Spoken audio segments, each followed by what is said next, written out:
Well, good morning. It's good to be here in the house of the Lord today. It's good to see your faces. And we're going to go to the 19th chapter of John. As we know, the great thing about preaching through a book is we can always remember where we're at, but we're going to go to the first verse of the 19th chapter. Now, what has happened last week? In the 18th chapter, how did things end up?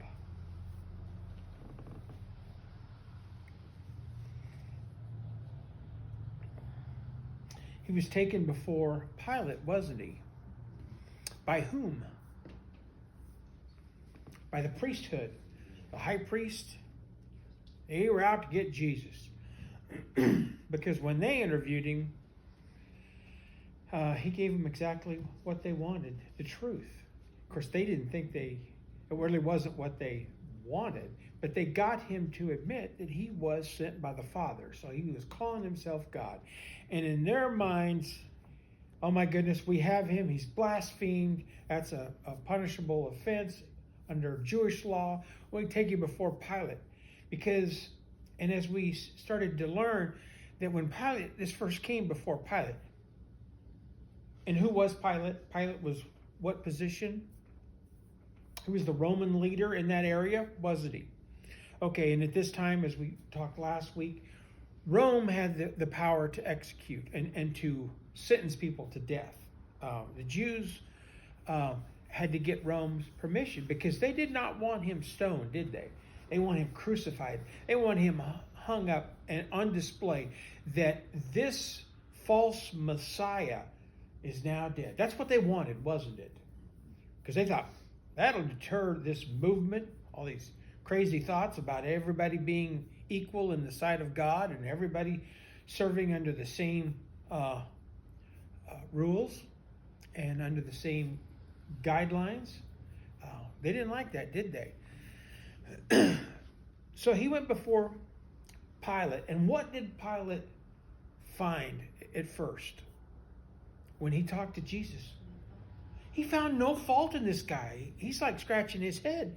And do you think that Pilate was probably a righteous, just man?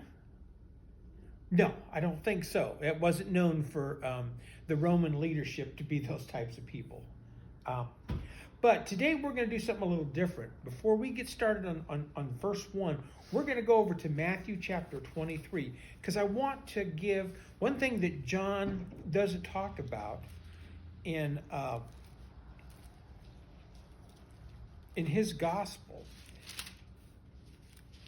is the fact that more than Pilate was involved in this process, wasn't he? There was another character, and what was his name? Anybody remember? We're going to go to the 6th verse of the 23rd chapter. We can't leave out Herod. And who was Herod?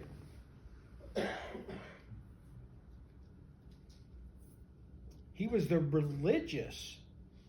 Not the religious. He was the Jewish leader, wasn't he? So he was like the Jewish governor. But then Pilate was the Roman governor, which outranked the Jewish governor. But why did Pilate send him to Herod? First of all, he found no fault. And second of all, this is a Jewish matter. And he wanted them to take the blame and deal. Because Pilate initially thought they were bringing Jesus to them for what purpose? For some sort of punishment, right? He didn't think at first that they were bringing him and desiring a death penalty. But that's what they were about the whole time, wasn't it? So we're going to start, we're going to throw in the about Herod. So in the 6th verse,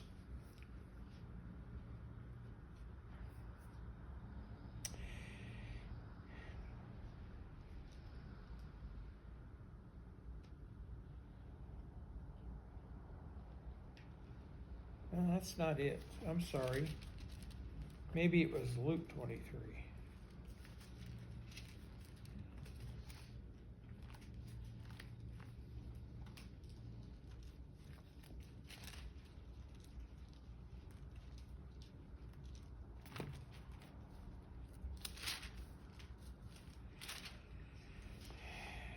Yes, there we go. Okay, so when in verse 6, and when Pilate heard of Galilee, he asked whether the man were a Galilean. So what importance does that thing when he found out that Jesus was from Galilee? That was the region that he spent a lot of time in. Well, it's a matter for Herod to look up. So, as soon as he knew that he belonged unto Herod's jurisdiction, he sent him to Herod, who himself also was at Jerusalem at the time. So he didn't have to actually send him anywhere. He just had to pass him off. Okay, so you know that Pilate had to think, all right, I'm finally rid of this. I can't be at fault of this. And in verse 8, and when Herod saw Jesus, he was exceedingly glad. Was that because he wanted to accept Jesus as his Savior? No, he wanted to meet this nuance, didn't he? There was a lot of talk. This was big news. He was giddy about getting to see this Jesus guy he'd heard so much about. For he was desirous to see him of a long season, because he had heard many things of him, and he hoped to have seen some miracle done by him. So Herod was hoping he was going to get to see the show, didn't he? He thought, oh, great, Jesus is coming. Maybe he'll heal somebody for me, and I'll get to see this. This is great. Then he questioned him in many words, but he answered him nothing. So, you know, that has to make a ruler happy when you when they're questioning you and you're not getting the information that you think you deserve. And the chief priests and the scribes stood and vehemently accused him. And Herod, with his men of war, set him at naught and mocked him and arrayed him into a gorgeous robe and set him again to Pilate. So when Herod didn't get his show, didn't get what did he do? Well, he got his men of war. So he's like, well, I'll show you. You claim to be the king. I'm going to put a robe on you, and I'm going to have you escorted by my men of war back to Pilate.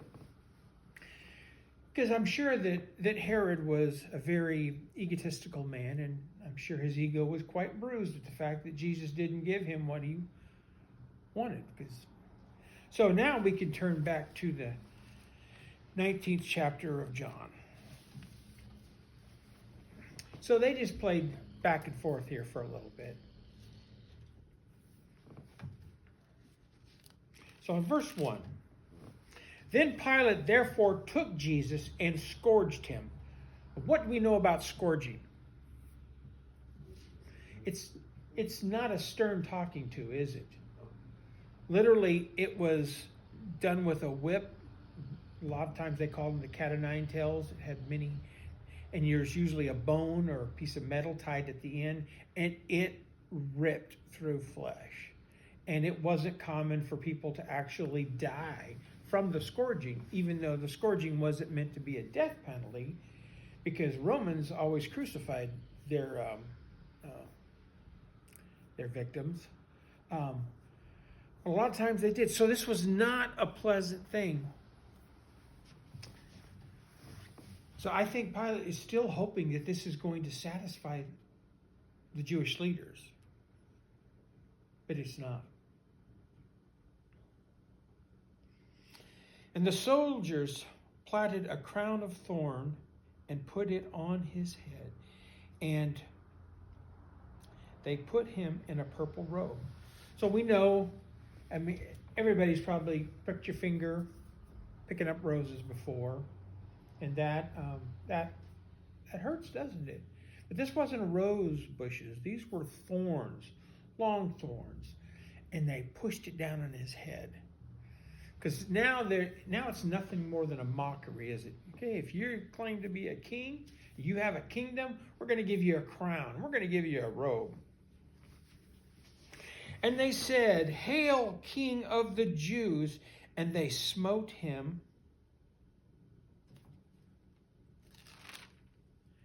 with their hands. So they just keep beating on him, didn't they? But really, that was the wrong title, wasn't it? Because had Jesus come back to be the King of the Jews, he'd come back to be the King of who? The whole world.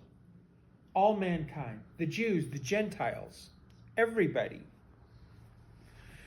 So Pilate therefore went forth again and said unto them, Behold, I bring him forth to you, and ye may know that I find no fault. So after all this, he's telling them, he goes, I think we're done with this, okay? I find no fault of him. I did scourge him, I think he's trying to talk them into, accept the deal, okay? This is all I want to do on this matter. And because what do we know about Jesus when he talked to people? He convicted a lot of people with his words because, as we've talked before, doesn't it ring out in our own life when somebody is telling you the truth?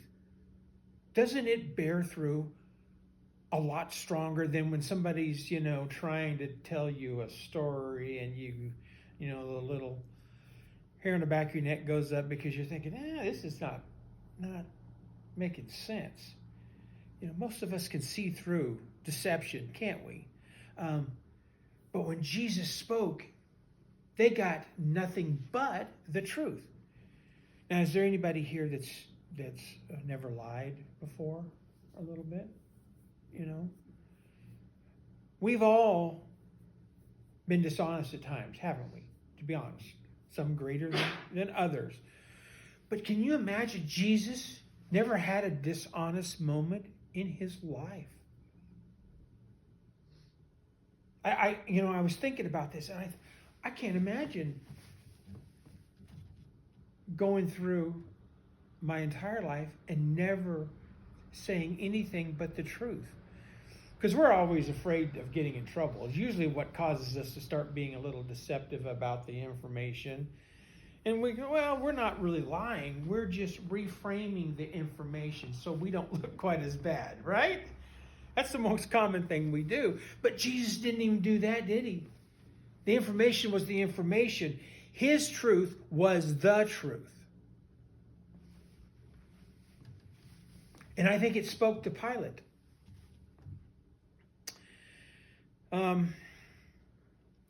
In verse 5, then came forth wearing the crown of thorns and the purple robe. And Pilate saith unto them, Behold the man. And that's key because he didn't introduce him as what? Your king? He introduced him as what? The man. So he's trying to make that differentiation so that they will accept the man has been punished. I have shown you he is the king of nothing. Right? Because he just scourged him. If this guy was a king, surely there would have been some consequences for what they had just put him through.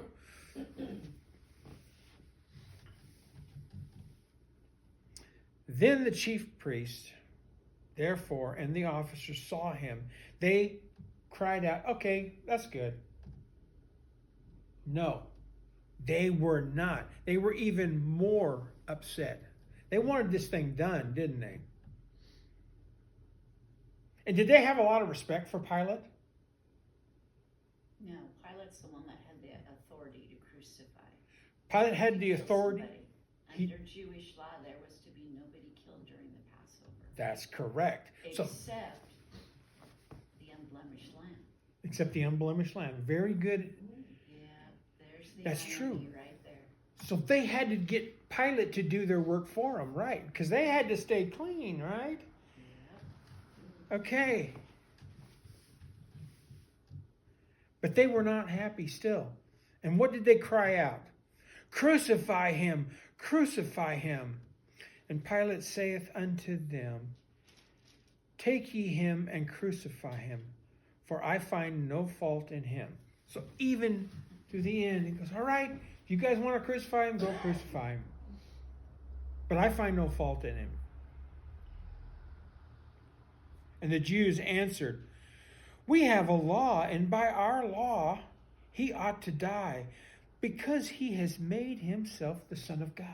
Well, didn't Pilate just go through the process of showing the man has been punished? But Jewish law said he claimed to be God. He's got to die. Except the fact that the whole Testament throughout spoke about the coming Messiah and what he would endure, what would happen to him. And it's like, were they not reading their own books? Their own scrolls? I mean, the priesthood was some of the most knowledgeable religious figures of that time. But as we know, he wasn't the Messiah they wanted. Now, do we ever find ourselves in a position like that where we're looking at God, we're asking God for things, and we're like, well, God, you're just not doing things the way I think you should be? I mean, have we ever kind of done that? You know, God, why are you putting me through this? Why are you putting this person through that? Why? Now, didn't you love your kids when they were in the why ages? Well, why? Why? Well, why? You know? Well, are we any better? I mean, do we not do that to God himself at times? If you haven't, bless you, because I know I have. You know? But it's not for us to ask why, isn't it?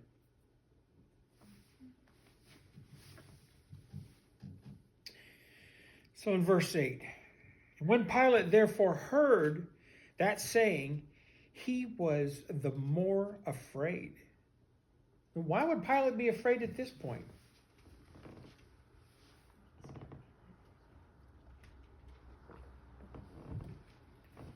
Well, Pilate was a little superstitious, don't you think?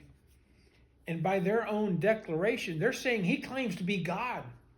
And I have to think that Pilate, after what he has heard from Jesus and heard about Jesus, he might be questioning the fact that maybe he is. Maybe this is true.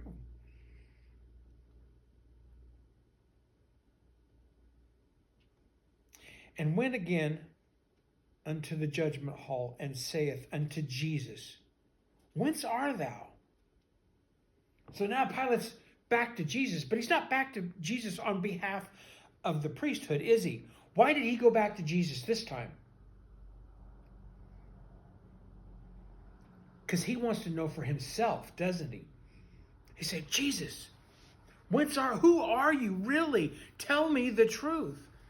Well, has Jesus not been telling the truth for the last 3 or so years? Throughout all of his miracles, his works and wonders? It's like the rich man who died and went to hell. And from hell he wanted Jesus to, no, he wanted, was it Lazarus? He wanted to go witness to his brothers. And go, if you didn't believe me then, why are you going to think they're going to believe? You know? And if Pilate couldn't believe on the evidence that he had heard and seen, why would a little more make a difference?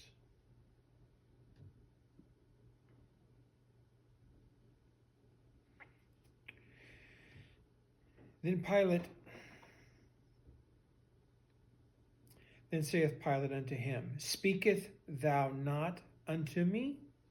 Knowest thou not I have power to crucify thee and have power to release you? Do you not realize I am the power? I have it all. In my hand, I can crucify you or I can release you. Now, what do you think Jesus was thinking? Well, Jesus is thinking that your illusion of power is really only over the right now.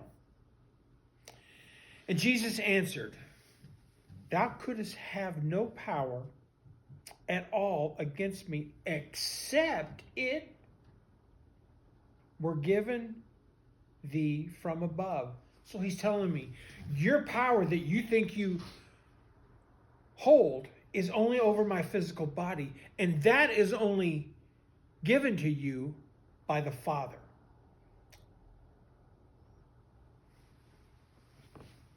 Perspective is really important sometimes, isn't it? Now, we've talked about this. How many of us think we control a lot of things in our life? We go through the day thinking we do, but do we really? What do we control? Pretty much what we do ourselves. But as far as controlling the things out and about in the community, you know. And so Pilate was thinking he had a lot more control over the situation than he did. And he didn't realize that this is exactly what Jesus came here to do. And from thenceforth, Pilate sought to release him. So he still wanted to release him.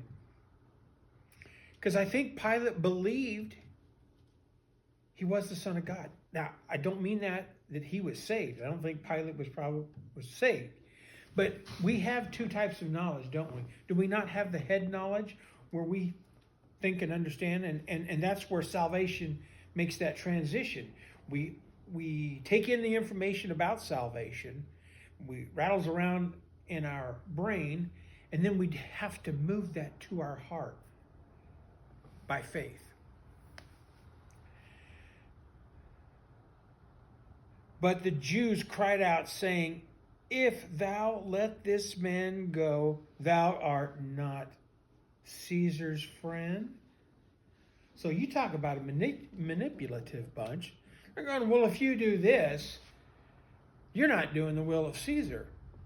We have brought you somebody that's claiming to be a king of a kingdom. We have brought him before you, and you don't want to do anything about it. What if this story actually got back to Rome? They were snakes, weren't they? And did they really respect Pilate? No, they hated Pilate. They wanted the Romans out of there, didn't they? They did.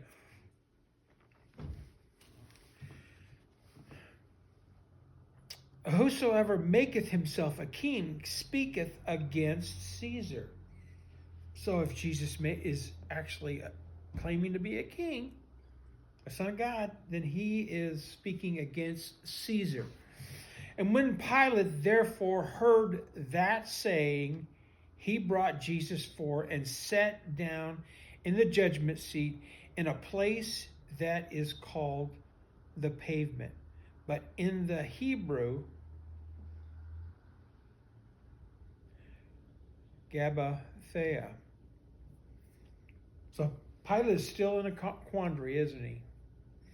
Now, I mean, the things that must have been swirling in Pilate's head, he finds no fault in Jesus. The crowd won't let this go. The priesthood is yammering at him constantly, and now they're threatening to tell Caesar that he's allowing other kings to set up kingdoms here in Roman control. And in verse 14, and it was the preparation of the Passover, and about the 6th hour, he saith unto the Jews, behold your king.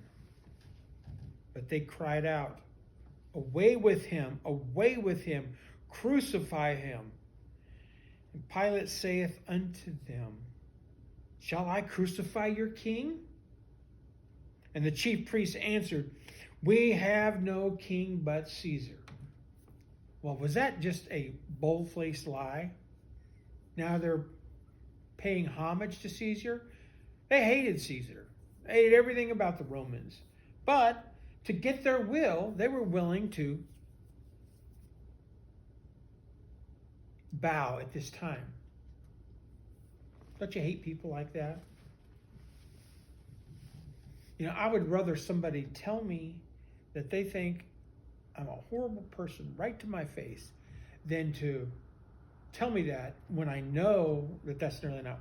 I mean, they're telling me that they like me when I know they really don't. I just, tell me the truth. But they were going to get their way, weren't they? They were like a spoiled child that kept having a fit, a temper tantrum, in order to get what they wanted. It was a blasphemy to the Lord God, because from the time He chose them as His people, He was their king. Yes. They had no other king. Yeah. I mean, God never wanted Israel to ever have any king, did He? Even back when they got their first king. They only did that because, well, the other countries have a king. We need a king. Well, what comes with that type of power? Absolute corruption. And has time bore that to be true? Absolutely.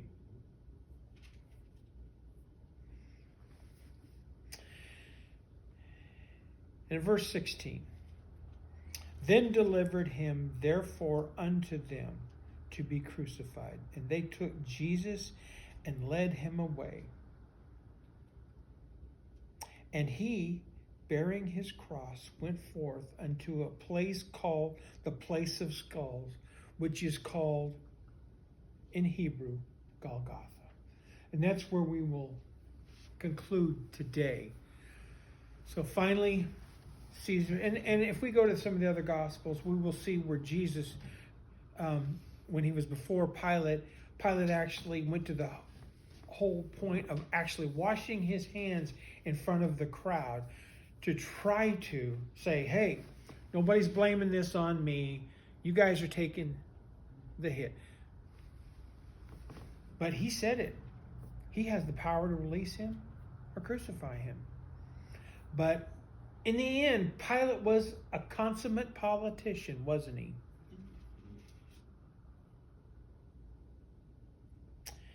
And the only thing that you can trust about politicians is they will always do what's best for them.